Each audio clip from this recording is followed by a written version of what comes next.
The roses, they're screaming. The machine amplifies their voices. An ironic Scott's rebuting. I've done it.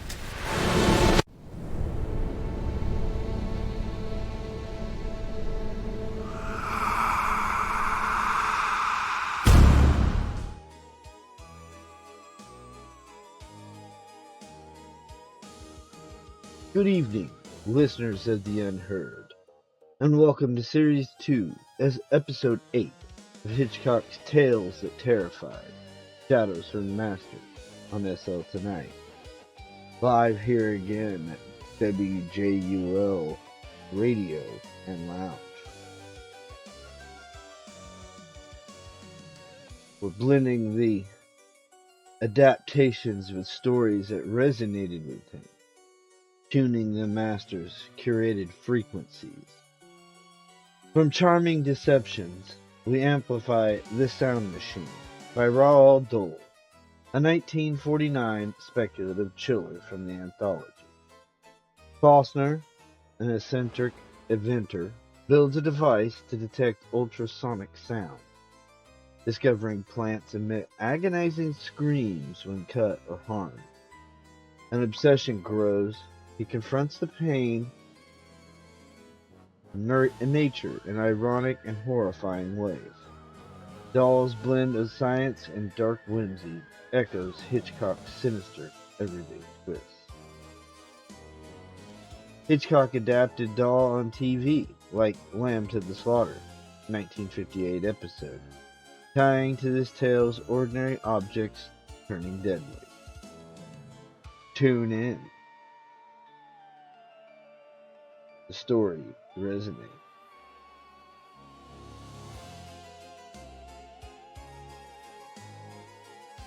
It was a summer evening, and Klausner walked quickly through the front gate and around the side of the house and into the garden at the back. He went on down the garden until he came to a wooden shed, and he unlocked the door, went inside, and closed the door behind him. The interior of the shed was an unpainted room. Against one wall on the left there was a long wooden workbench, and on it, among an uttering of wires and batteries and small sharp tools, there stood a black box about 3 feet long, the shape of a child's coffin. Klausner's moved across the room to the box. The top of the box was open, and he bent down and began to poke and peer inside it among a mass of different colored wires and silver tubes.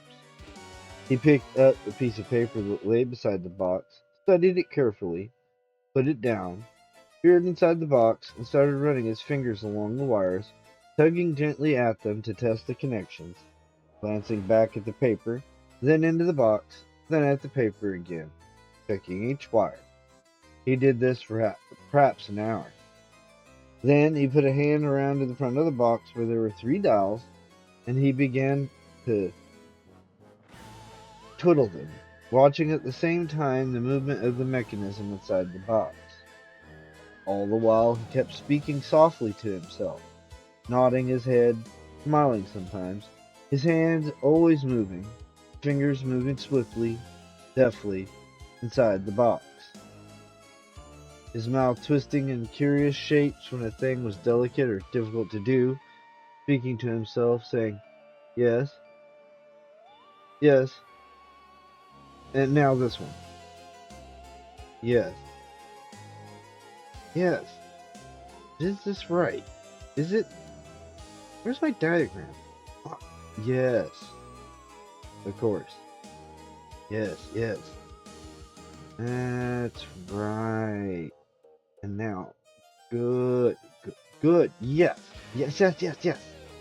His concentration was intense. His movements were quick. There was an air of urgency about the way he worked, a breathlessness, a strong, suppressed excitement. Suddenly he heard footsteps on the gravel path outside, and he straightened and turned swiftly as the door opened, and a tall man came in. It was Scott. It was only Scott, the doctor. "Well, well, well," the doctor said. "So this is where you hide yourself in the evenings." "Hello, Scott," Foster said. "I happen to be passing," the doctor told him. So I dropped in to see how you were. There's no one in the house, so I came down here. How's that 30 years been behaving? Oh, it's alright, it's fine. Now I'm here, I might as well have a look at it. Please don't trouble. I'm quite cured, I'm fine. The doctor began to feel the tension in the room. He looked at the black box on the bench, then he looked at the man. You got your hat on, he said. Oh, have I? Costner reached up, moved the hat, and put it on the bench. The doctor came up closer and bent down to look into the box. What's this? Making a radio? No, just fooling around. It's got rather complicated looking innards. Yes. Costner seemed tense and distracted. What is it? It's rather a frightening looking thing, isn't it? It's just an idea. Yes? It has to do with sound, that's all. Good heavens, man, don't you get enough of that sort of thing all day in your work? I like sound. So it seems. The doctor went to the door, turned, and said, Well, I won't disturb you. Glad your throat's not worrying you anymore. But he kept standing there, looking at the box, intrigued by the remarkable complexity of its insides, curious to know what the strange patient of his was up to. What's it really for? You've made me inquisitive. Costner looked down at the box, then at the doctor, and he reached out and began gently to scratch the lobe of his right ear. There was a pause. The doctor stood by the door, waiting, smiling. All right, I'll tell you if you're interested. There was another pause. Then the doctor could see that Klausner was having trouble about how to begin. He was shifting from one foot to the other, tugging at the lobe of his ear, looking at his feet, and then at last, slowly, he said, Well, it's like this. The theory is very simple, really. The human ear, you know that it can't hear everything. There are sounds that are so low-pitched or so high-pitched that it can't hear them. Yes? Yeah? Well, speaking very roughly, any note so high that it has more than 15,000 vibrations a second, we can't hear it. Dogs have better ears than us. You know you can buy a whistle whose note is so high pitched that you can't hear it at all. But a dog can hear it. Yes, I've seen one, the doctor said. Of course you have.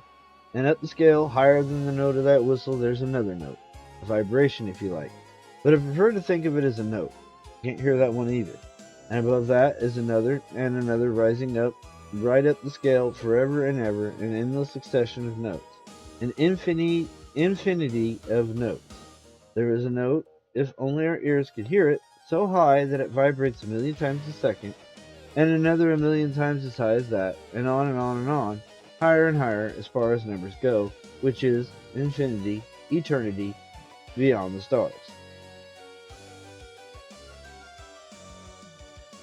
Klausner stood next to the workbench, fluttering his hands, becoming more animated every moment. He was a small, frail man, nervous and twitchy, with always moving hands. His large head inclined towards his left shoulder, as though his neck were not quite strong enough to support it rigidly. His face was smooth and pale, almost white, and the pale gray eyes that blinked and peered from behind a pair of thick-lensed steel spectacles were bewildered, unfocused, remote. He was a frail, nervous, twitchy little man, a moth of a man, dreamy and distracted, suddenly fluttering and animated, and now, the doctor, looking at that strange pale face and those pale gray eyes, felt that somehow there was about this little person a quality of distance, of immense, immeasurable distance, as though the mind were far away from where the body was. The doctor waited for him to go on. Costner sighed and clasped his hands sedately together. I believe, he said, speaking more slowly now, that there's a whole world of sound about us all the time that we cannot hear. It is possible that up there in those high-pitched, inaudible regions there's a new, exciting music being made, with subtle harmonies and fierce, grinding discords, a music so powerful that it would drive us mad if only our ears were tuned to hear the sound of it. There may be anything. For all we know, there may... Yes, the doctor said, but it's not very probable. Why not? Why not? Costner pointed to a fly sitting on a small roll of copper wire on the workbench. You see that fly? What sort of a noise is that fly making now? None that one can hear. But for all we know, that creature may be whistling like mad on a very high note, or barking, or croaking, or singing a song. It's got a mouth, hasn't it? It's got a throat. The doctor looked at the fly and he smiled. He was still standing by the door with his hand on the doorknob. Well, so you're going to check up on that? Some time ago, Foster said, I made a simple instrument that proved to me the existence of many odd, inaudible sounds. Often I have sat and watched the needle of my instrument recording the presence of sound vibrations in the air when I myself could hear nothing. And those are the sounds I want to listen to. I want to know where they come from and who or what is making them. And that machine on the table there, the doctor said, is that going to allow you to hear these noises? It may. Who knows? So far, I've had no luck. But I've made some changes in it, and tonight I'm ready for another trial. This machine, he said, touching it with his hands, is designed to pick up sound vibrations that are too high-pitched for reception by the human ear and to convert them to a scale of audible tones. I tune it in, almost like a radio. How do you mean? It isn't complicated. Say I wish to listen to the squeak of a bat. That's fairly high-pitched sound. About 30,000 vibrations a second. The average human ear can't quite hear it. Now, if there were a bat flying around this room and I tuned into 30,000 on my machine, I would hear the squeaking of that bat very clearly. I would even hear the correct note, F sharp or B flat or whatever it might be, but merely at a much lower pitch. Don't you understand? The doctor looked at the long black coffin box. And you're going to try it tonight? Yes. Well, I wish you luck. He glanced at his watch. My goodness, I must fly. Goodbye, and thank you for telling me. I must call again sometime and find out what happened. The doctor went out and closed the door behind him. For a while longer, Klausner fussed about with the wires in the black box. Then he straightened up and in a soft, excited whisper said, Now we'll try again. We'll take it out into the garden this time, and perhaps, the reception will be better. Lift it up now, carefully. Oh my God, it's heavy. He carried the box to the door, found that he couldn't open the door without putting it down, carried it back, put it on the bench, opened the door, and carried it with some difficulty into the garden. He placed the box carefully on a small wooden table that stood on the lawn. He returned to the shed and fetched a pair of earphones. He plugged the wire connections from the earphones into the machine and put the earphones over his ears. The movements of his hands were quick and precise. He was excited and breathed loudly and quickly through his mouth. He kept on talking to himself in little words of comfort and encouragement, though he were afraid. Afraid the machine might not work, and afraid also what might happen if it did.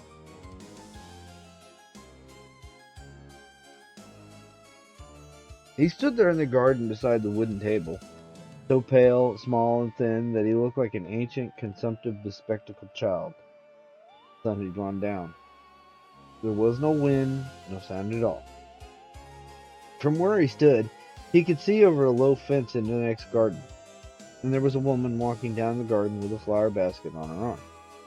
He watched her for a while without thinking about her at all. Then he turned to the box on the table and pressed a switch on its front. He put his left hand on the volume control and his right hand on the knob that moved the needle across a large central dial, like the wavelength dial of a radio. The dial was marked with many numbers and a series of bands starting at 15,000 and going on up to 1,000,000. And now he was bending forward over the machine. His head was cocked to one side in a tense, listening attitude. His right hand was beginning to turn the knob. The needle was traveling slowly across the dial, so slowly that he could hardly see it move, and in the earphones he could hear a faint, spasmodic crackling. Behind this crackling sound he could hear a distant humming tone, which was the noise of the machine itself, but that was all. As he listened, he became conscious of a curious sensation, a feeling that his ears were stretching out away from his head, that each ear was connected to his head by a thin, stiff wire, like a tentacle, and that the wires were lengthening, and that the ears were going up and up towards the secret and forbidden territory, a dangerous ultrasonic region where ears had never been before and had no right to be. The little needle crept slowly across the dial, and suddenly he heard a shriek. Frightful, piercing shriek, and he jumped and dropped his hands, catching hold of the edge of the table. He stared around him as if he expected to see the person who had shrieked. There was no one in sight except the woman in the garden next to her, and it was certainly not she. She was bending down, cutting yellow roses and putting them in her basket. Again it came, a throatless, inhuman shriek, sharp and short, very clear and cold. The note itself possessed a minor metallic quality that he had never heard before. Costner looked around him, searching instinctively for the source of the noise. The woman next door was the only living thing in sight. Dara reached down, took a rose stem in the fingers of one hand, and snipped the stem with a pair of scissors. Again he heard a scream. It came at the exact moment when the rose stem was cut.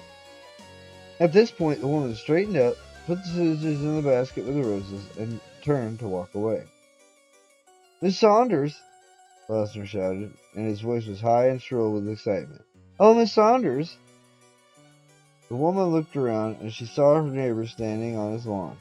A fantastic, arm-waving little person with a pair of earphones on his head, calling to her in a voice so high and loud that she became alarmed. "Cut another one! Please cut another one, quickly!" She stood still, staring at him. "Why, Mr. Klausner? What's the matter?" "Please do as I ask. Cut just one more rose." Miss Saunders had always believed her neighbor to be a rather peculiar person. Now it seemed that he had gone completely crazy. She wondered whether she should run in her house to fetch her husband. No, she thought. No, he's harmless. I'll just humor him. "Certainly, Mr. Klausner, if you like." She took her scissors from the basket, bent down, and snipped another rose. Again, Klausner heard that frightful, throatless shriek in the earphones. Again, it came at the exact moment the rose stem was cut. He took off the earphones and ran to the fence that separated the two gardens. "All right, that's enough. No more, please, no more." The woman stood there, holding the yellow rose that she had just cut, looking at it. "I'm going to tell you something, Miss Saunders. Something that you won't believe." He put his hands on the top of the fence and peered at her intently through his thick spectacles. "You have this evening cut a basket full of roses. You have, with a sharp pair of scissors, cut the stems of living things, and each rose that you cut screamed in the most terrible way. Did you know that, Mrs. Saunders?" "No, I certainly didn't know that." "It happens to be true," he said. He was breathing rather rapidly, but he was trying to control his excitement. "I heard them shrieking. Every time you cut one, I heard the cry of pain. A very high-pitched sound, approximately 132,000 vibrations a second. You couldn't possibly have heard it yourself, but I heard it." "Did you really, Mr. Klausner?" He decided she'd make a dash for the house in about 5 seconds. "You might say," he went on, "that a rose bush has no nervous system to feel with, no throat to cry with. You'd be right, it hasn't. Not like ours, anyway. But how do you know, Mrs. Sanders?" And here he leaned far over the fence and spoke in a fierce whisper. "How do you know that a rose bush doesn't feel as much pain when someone cuts its stem in two as you would feel if someone cut your wrist off with a garden shear? How do you know that? It's alive, isn't it?" "Yes, Mr. Klausner. Oh, yes. And good night." And quickly she turned and ran up the garden to her house. Klausner went back to the table, put on the earphones, and stood for a while listening. He could still hear the faint, spasmodic crackling sound and the humming noise of the machine, but nothing more. Slowly he bent down and took hold of a small white daisy growing on the lawn. He took it between thumb and forefinger and slowly pulled it upward and sideways until the stem broke. From the moment that he started pulling to the moment when the stem broke, he distinctly heard in the earphones a faint, high-pitched cry, curiously inanimate. He took another daisy and did it again. Once more he heard the cry, but he wasn't so sure now that it expressed pain. No, it wasn't pain, it was surprise. Or was it? It didn't really express any of the feelings or emotions known to a human being. It was just crying. A neutral, stony cry. A single, emotionless note expressing nothing. It had been the same with the roses. He had been wrong in calling it a cry of pain, The flower probably didn't feel pain, felt something else which we didn't know about. Something called toin or spurl or pluckduckment or anything you like.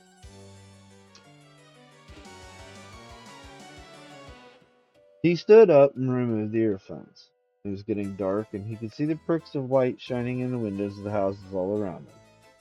Carefully, he picked up the black box from the table, carried it into the shed, and put it on the workbench. Then he went out and locked the door behind him and walked up to the house.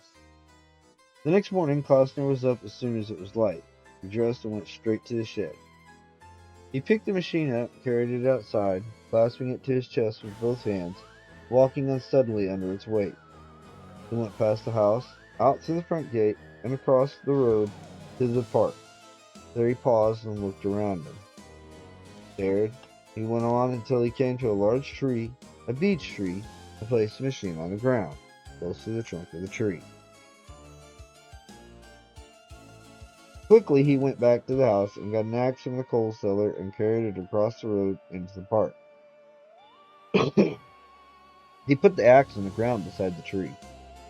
Then he looked around him again, peering nervously through his thick glasses in every direction. There was no one about. It was 6 in the morning.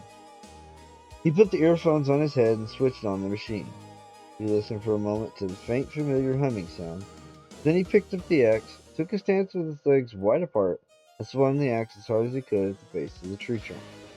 The blade cut deep into the wood and stuck there, and at the instant of impact, he heard the most extraordinary noise in the earphones. It was a new noise, unlike any he'd heard before. A harsh, noteless, enormous noise, a growing, low-pitched, screaming sound, not quick and short like the noise of the roses, but drawn out like a sob, lasting for fully a minute, loudest at the moment when the axe struck, fading gradually, fainter and fainter, till it was gone.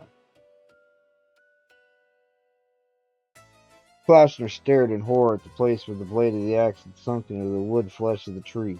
Then gently he took the axe handle, worked the blade loose, and threw the thing on the ground. With his fingers he touched the gash that the axe had made in the wood, touching the edges of the gash, trying to press them together to close the wound. He kept saying, "Tree, oh tree, I am sorry, I am so sorry, but it will heal fine." For a while he stood there with his hands upon the trunk of the great tree, and suddenly he turned away and hurried off out of the park, across the road, through the front gate, and back into his house. He went to the telephone, consulted the book, dialed the number, and waited. He held the receiver tightly in his left hand and tapped the table impatiently with his right. He heard the telephone buzzing at the other end, and then the click of a lifted receiver and man's voice, sleepy voice, said, "Hello? Yes? Dr. Scott?" said, "Yes, speaking." "Dr. Scott, you must come at once, quickly, please." "Who is it speaking?" "Klausner here, and you remember what I told you last night about my experiments with sound and how I hoped I might—" "Yes, of course. Well, what's the matter? Are you ill?" "No, I'm not ill, but it's 6:30 in the morning," said the doctor, "and you call me, but you're not ill. Please come quickly. I want someone to hear it. It's driving me mad. I can't believe it." The doctor heard the frantic, almost hysterical note in the man's voice, the same note he was used to hearing in the voices of people who called up and said, "There's been an accident. Come quickly." He said slowly, "You really want me to get out of bed and come over now?" "Yes, now, at once, please." "All right, then, I'll come." Klausner sat down beside the telephone and waited. He tried to remember what the shriek of the tree had sounded like, but he couldn't. He could remember only that it had made him feel sick with horror. He tried to imagine what sort of noise a human would make if he had to stand anchored to the ground while someone deliberately swung a small, sharp thing at his leg so that the blade cut into a deep and wedged itself in the cut. Same sort of noise, perhaps? No. Quite different. The noise of the tree was worse than any known human noise because of that frightening, toneless, throatless quality. He began to wonder about other living things. He thought immediately of a field of wheat standing up straight and yellow and alive, with a mower going through it, cutting the stems. 500 stems a second, every second. Oh my God, what would the noise be like? 500 wheat plants screaming together, and every second after another 500 being cut and screaming, and no, That no, I do not want to go to a wheat field with my machine. I would never eat bread after that. But what about potatoes and cabbages and carrots and onions? What about apples? No. Apples are alright. They fall off naturally when they are ripe. Apples are alright if you let them fall off instead of tearing them from a tree branch. But not vegetables, not a potato, for example. A potato would surely shriek. So would a carrot and an onion and a cabbage. He heard the click of the front gate latch, and he jumped up and went out and saw the tall doctor coming down the path, his little black bag in hand. Well, the doctor said, well, what's all the trouble? Come with me, doctor. I want you to hear it. I called you because you're the only one I told. It's over the road in the park. You come now. The doctor looked at him. He seemed calmer now. There were no signs of madness or hysteria. He was merely disturbed and excited. All right, I'll come, the doctor said. They went across the road into the park, and Klausner led the way into the great beech tree at the foot which stood the long black coffin box of the machine and the axe. Why'd you bring the machine out here? Asked the doctor. Wanted a tree. There aren't any big trees in the garden. And why the axe? We'll see in a moment, but now please put on those earphones and listen. Listen carefully and tell me afterwards precisely what you hear. I want to make quite sure. The doctor smiled, took the earphones, which he put over his ears. Klausner bent down and flicked the switch on the panel of the machine. Then he picked up the axe and took his stance with his legs apart, ready to swing. For a moment he paused. Can you hear anything? He said to the doctor. Can I what? Can you hear anything? Just a humming noise. Klausner stood there with the axe in his hands, trying to bring himself to swing, but the thought of the noise that tree would make made him pause. What are you waiting for? The doctor asked.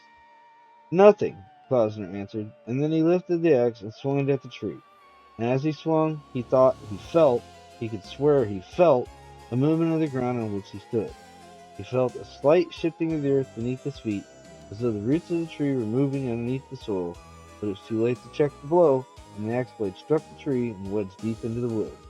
At that moment, high overhead, there was a cracking sound of wood splintering and the swishing sound of leaves brushing against other leaves, and they both looked up, and the doctor cried, Watch out! Run, man! Quickly, run!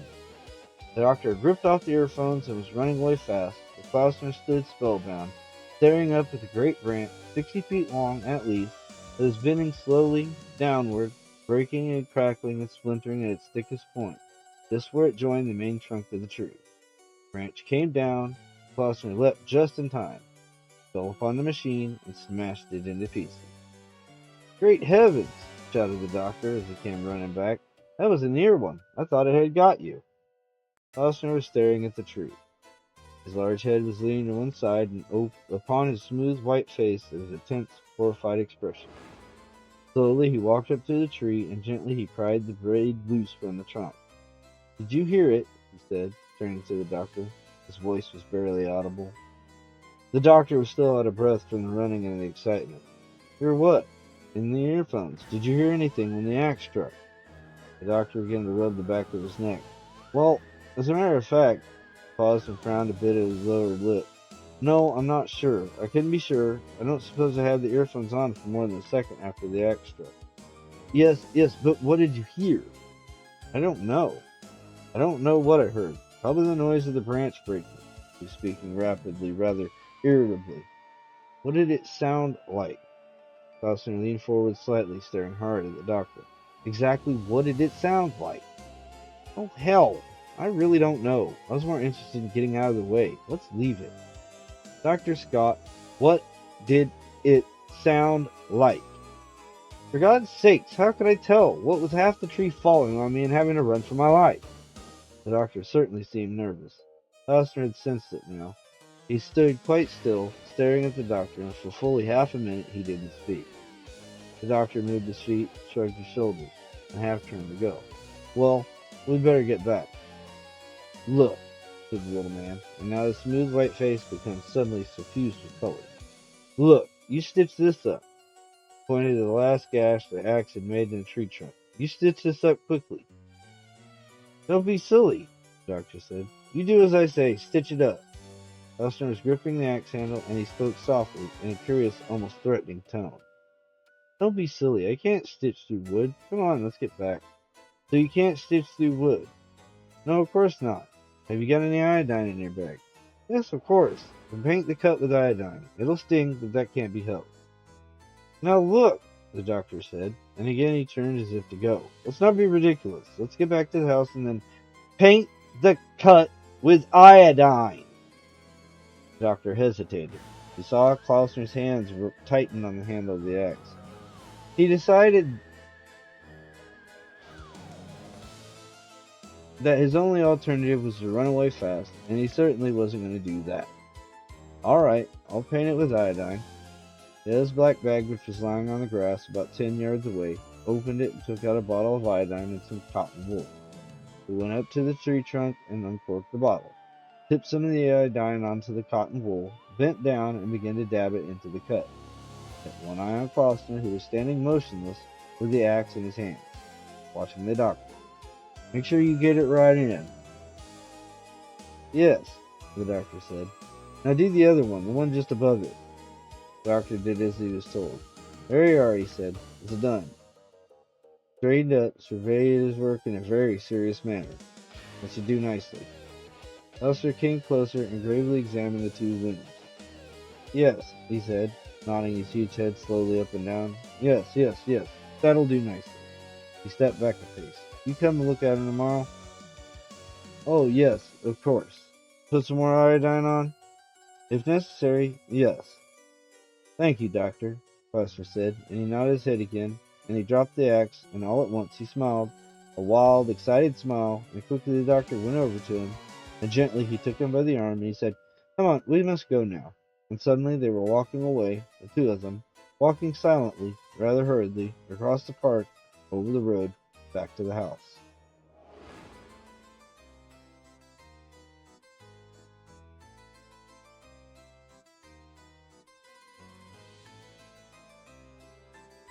And so amplifies the sound machine, where discovery unmasks nature's pain, a masterful irony of unheard agony.